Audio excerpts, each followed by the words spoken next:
Hello,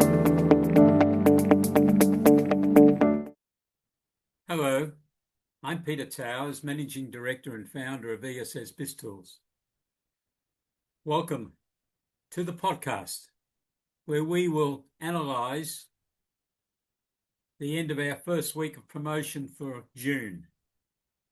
We're trying to share with you the resources of ESS BIZTOOLS to assist accountants, bookkeepers and business advisors to introduce services to your clients to help them survive with their businesses, scale up if they wish, and be very successful. To enable you to deliver these types of services, I've devoted 26 years to the development of ESS BIZTOOLS, which I'm proud to say was based on the original material produced by Financial Management Research Centre, FMRC, which was established 42 years ago at the University of New England in Armidale, New South Wales. FMRC was established in a joint arrangement between the Institute of Chartered Accountants, the Australian Society of Accountants, which is now known as the CPAs, and the University of New England, because the accountancy bodies had realised that there was a need for a change in the delivery of services by accounting firms supplying sources of information to SMEs. 42 years ago, the realisation was that SMEs needed more than an annual set of accounts and an income tax return. And 42 years later, I'm still of that opinion. And so are many leaders in our professions. But unfortunately, because of the ever-increasing requirements of taxation matters, most accounting firms have concentrated on being the preparers of income tax returns. But we're now seeing real problems emerge within accountancy firms, I suspect, with that overall policy. David Smith, who was a former president of the Institute of Chartered Accountants, wrote a very interesting newsletter a few weeks ago in which he summarised his feelings, and I suspect the feelings of many leaders in the accountancy professions, that something's got to change. There's no doubt, according to David, and I wholeheartedly agree with him, that SMEs need greater support. The enthusiasm and the mandate that was given to the University of New England with the formation of financial services with FMRC needs to be reinvigorated, restated. David's comments were that there's a significant drop in entries at universities for the courses that can lead to accountancy certification. And I think the figure he indicated was a drop of 7%. And what David is then saying, of course, well, the numbers who are going to graduate and then undertake the final examinations to join the institute or the CPAs will also be reduced. And what is happening is that a significant number of those people who work for accounting firms when they first graduate, because they know that's where they'll get great experience, join the institute or the CPAs or the Australian Society of Accountants, and once they've achieved those professional qualifications, they leave to join the government or big business. As a profession servicing SMEs, we lose those talented people. Why do we lose them? I've conducted a number of webinars and podcasts over the years with Andrew Geddes, who was one of the joint founders of the Financial Management Research Centre. And Andrew is quite firm in his views that the problems are that young accountants are being given work on an ongoing basis that is not motivating them. Preparing tax returns all day, every day can be boring. I know that. When I graduated, I did it for 2 years and thought, oh, there's got to be more to being an accountant than this. And I joined a public company and had a very interesting career because I ended up the company secretary and the chief financial officer. And then I went back into a public practice that I started to try to develop on what FMRC had been talking about, utilising the skills and knowledge that I'd learned as to how big businesses operate. So getting back to Andrew Geddes' comments is that we need, as a professional group of employers, to ensure that younger accountants are being given motivating work to do. Now, preparing tax returns, I know, is very important, and it funds the government, and this government seems to want more and more money. But where does it help the SME? Where does it help the SME run their business? After all, we're giving them a snapshot of what occurred in the previous 12 months. And by the time they get it, it's probably around 18 months from the beginning of that financial year that the data relates to. Do they get key performance indicators or business metrics? Do they get analysis of what went wrong? Are they getting performance reports on a monthly basis? Most of them aren't. I know some of you are providing that. Some of you went to FMRC years ago, or your founders of your firms did, and you've embedded those policies into your practice procedures, and I salute you for that. But as an overall profession servicing SMEs, I think we need to improve our game, and that's what Andrew Geddes is saying. We need to retain these younger accountants in our professional firms servicing SMEs. And we need them to be involved in the storyteller role, the development of the business activities, in the development of business plans, budgets and cash flow forecasts, the predictive accounting reports, the key drivers, analysing those, making sure they can be reconciled against every month to find out. They're the guideposts that we need so badly to help our SMEs survive. And they really need help at present. We've got high interest rates and going to go higher. We've got high inflation.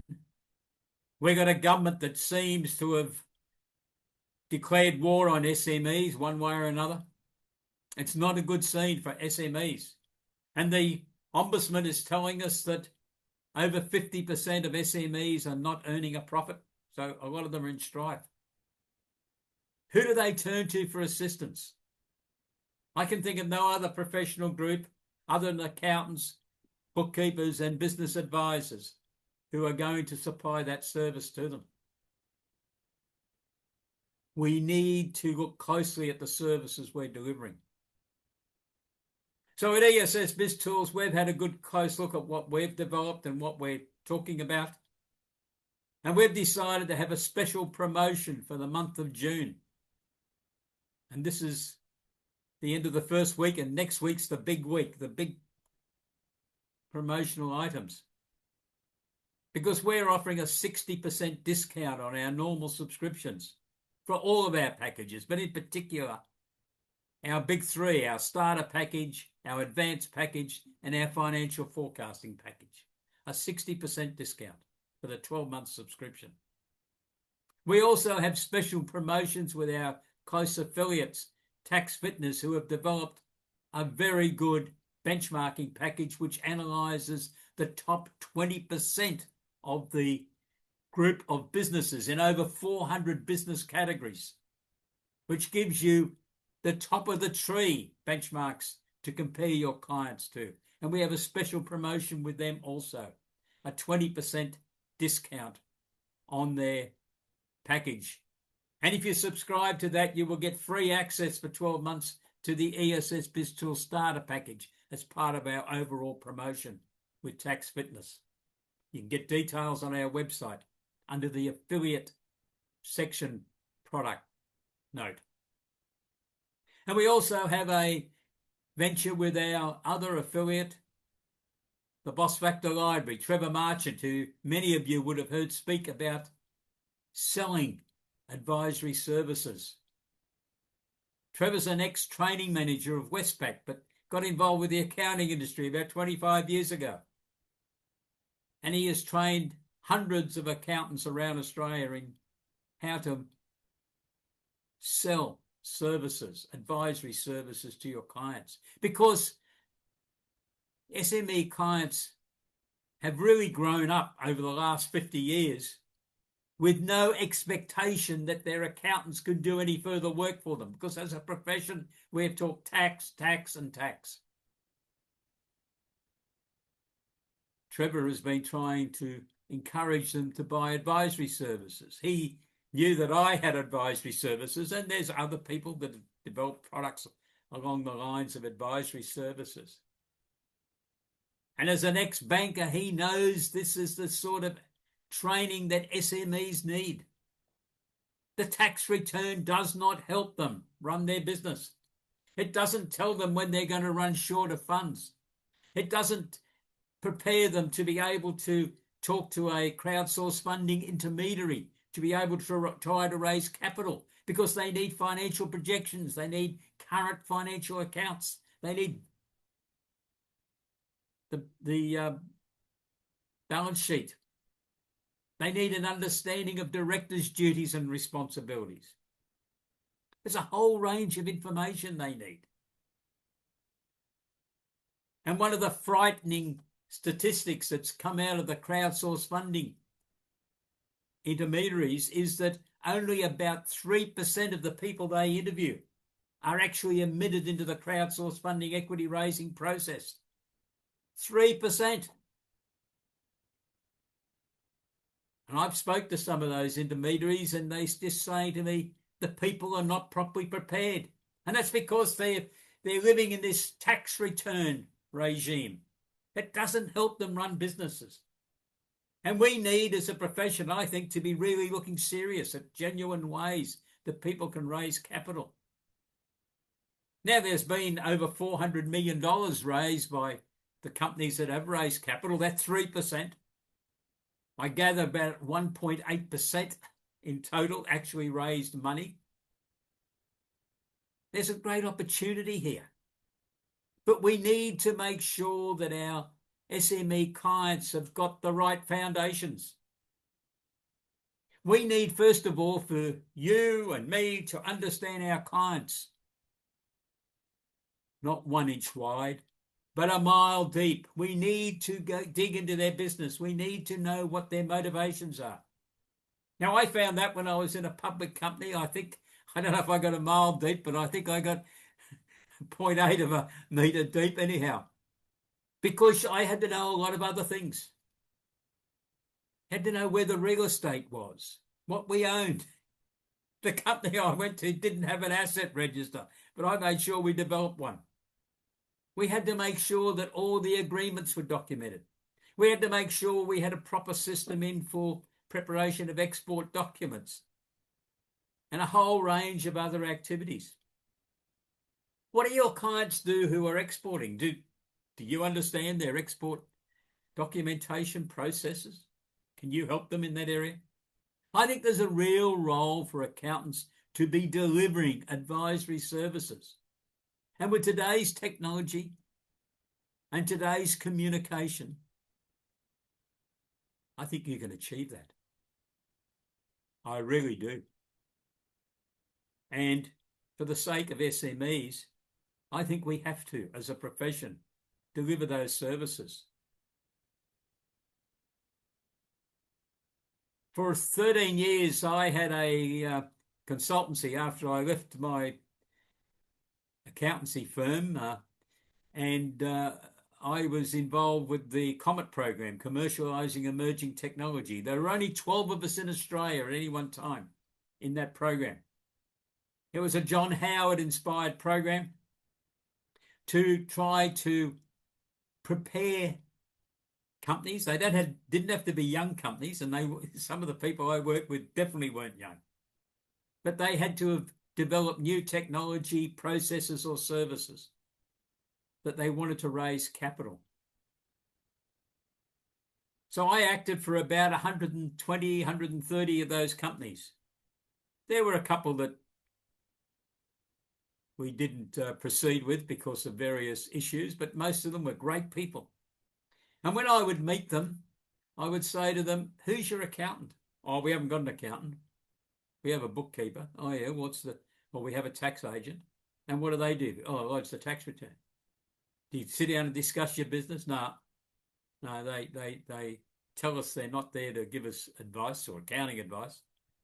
They're just there to produce the tax return. Do they know you've applied to enter this government program? No, most of them said. I said, well, I want to talk to them. So I need your permission to talk to them. Oh, what do you want to do that for? Well, I want to understand what they believe your business is doing in certain areas. Because you've got to, if you want to be part of the COMET program, Commercialising Emerging Technology, we need to know what your vision is. Oh, I know that. Well, where is it? Is it in a document? Has it been written down? We need to know your current financial position in cash flow forecast, budgets, business plan, profit and loss account. We need that. We need your taxation affairs to be up to date. It sounds like they're probably up to date. But what are you trying to achieve? Where are you going with this process? Are you going to be able to patent the technology? How much capital do you need? How do you think you're going to go standing up and presenting a presentation in 10 minutes to a group of 50 to 100 people who are all potential investors? You're going to be able to do that? Some of them told me yes. But it's a big challenge. And it's the preparation for these people that I think you can be involved in. Now, the COMET program doesn't still exist, unfortunately.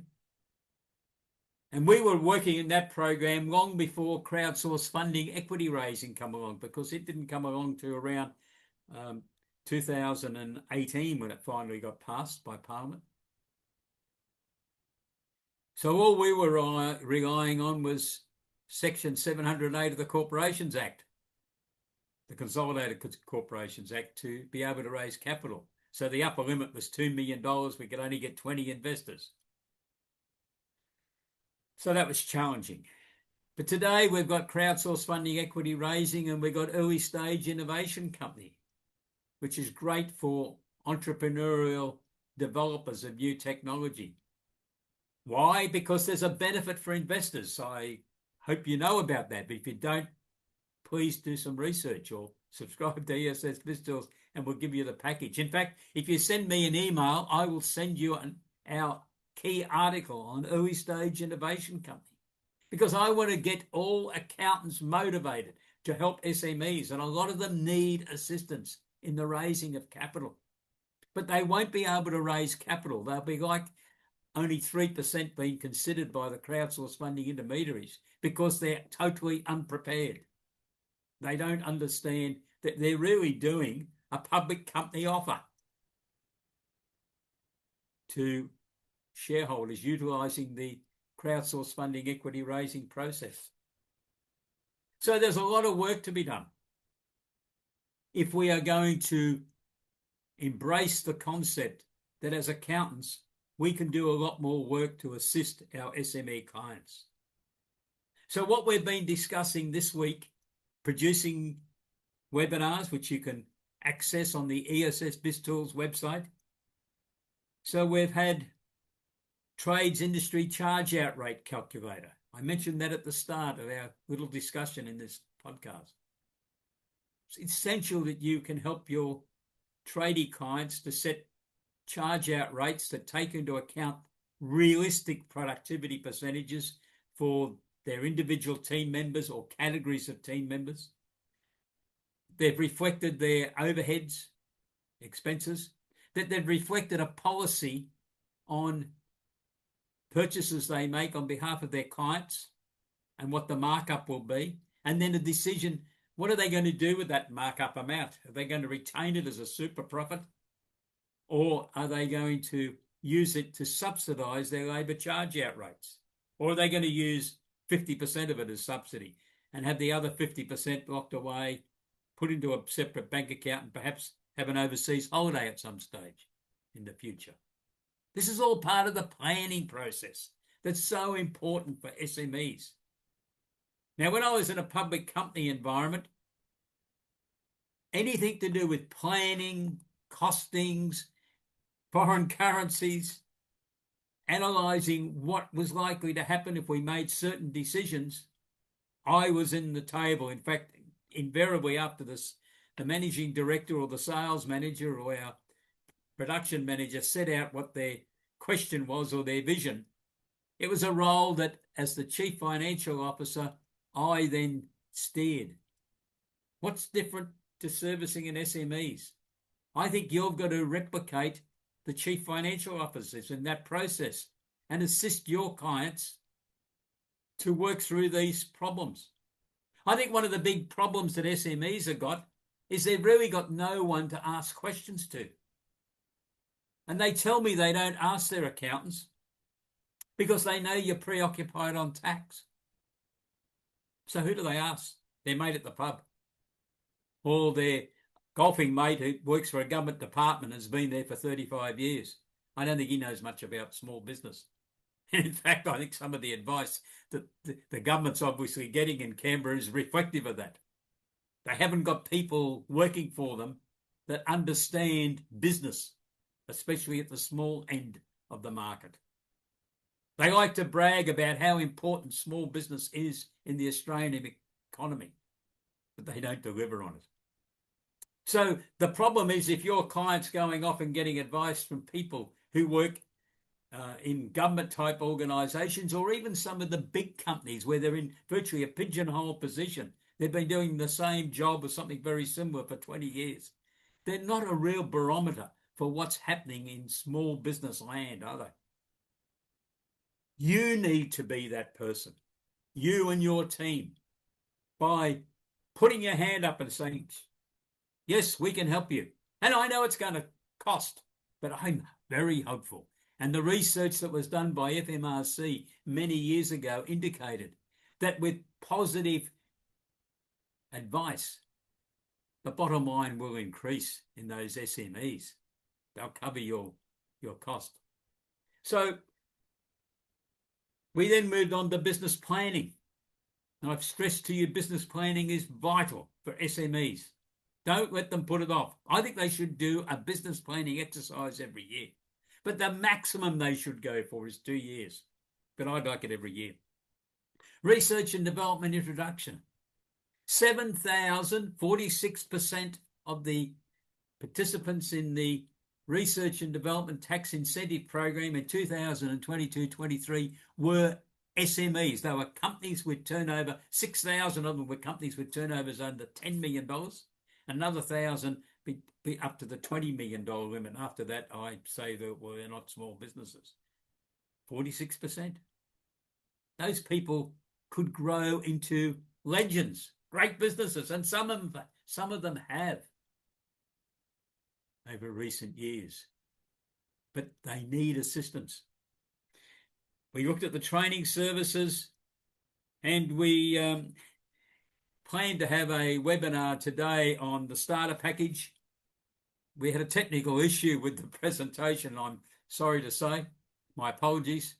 And we're reproducing that on Monday afternoon at 3 p.m. AEST. So on Monday, we got 2 great webinars for you.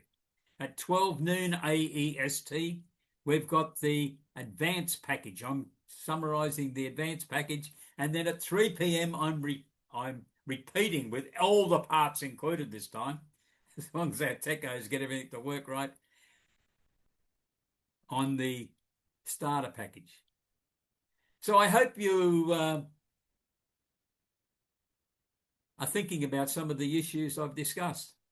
I would welcome some feedback. If you want to send me an email, peter@essbiztools.com.au.